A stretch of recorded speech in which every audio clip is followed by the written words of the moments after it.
State youth president Shiv Sena कौन आज कार्यक्रम होइतला होता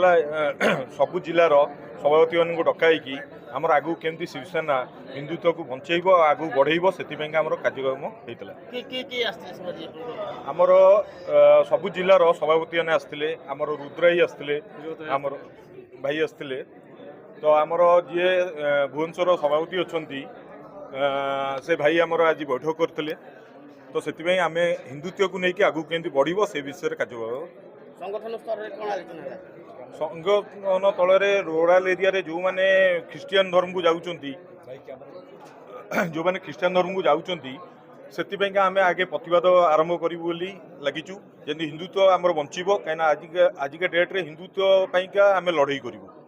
कि सारा ओडिशार समस्त जिलूर आमर सभापति मैंने आसी गोटे निष्पत्ति निगला कि ओडिशा शिवसेना दल निश्चिंत आग कम कर गरीबों दुख बुझब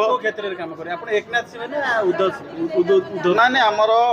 एकनाथ सिंह ये आइडियोलॉजी जो गढ़ाई दल से दल आज आज कम स्टार्ट गला और आगामी दिन में ओडिशा बहुत भल कम कर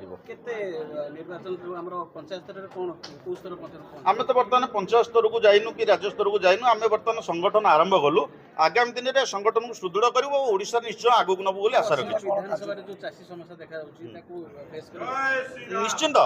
केवल चाषी समस्या नुह प्रत्येक गरीबर समस्या प्रत्येक लोकर समस्या को लेकिन आम आगक थोबू निश्चय शिवसेना दलर ए कथा निहाती आगक जीव यह आम लक्ष्य अच्छे आज आम आलोचन समस्त जिलार सभापति मान डकाई और समस्त जिलार सभापति मैंने यहाँ उपस्थित थे समस्त दायित्व दिहला प्रति गाँव सहर पर्यंत जार जहाँ असुविधा सुविधा भल मंद निश्चय शिवसेना पाखे छिड़ा हम यह समस्त भरोसा दिहला और ग्राउंड जीरो कम करने समस्त संदेश दिगला।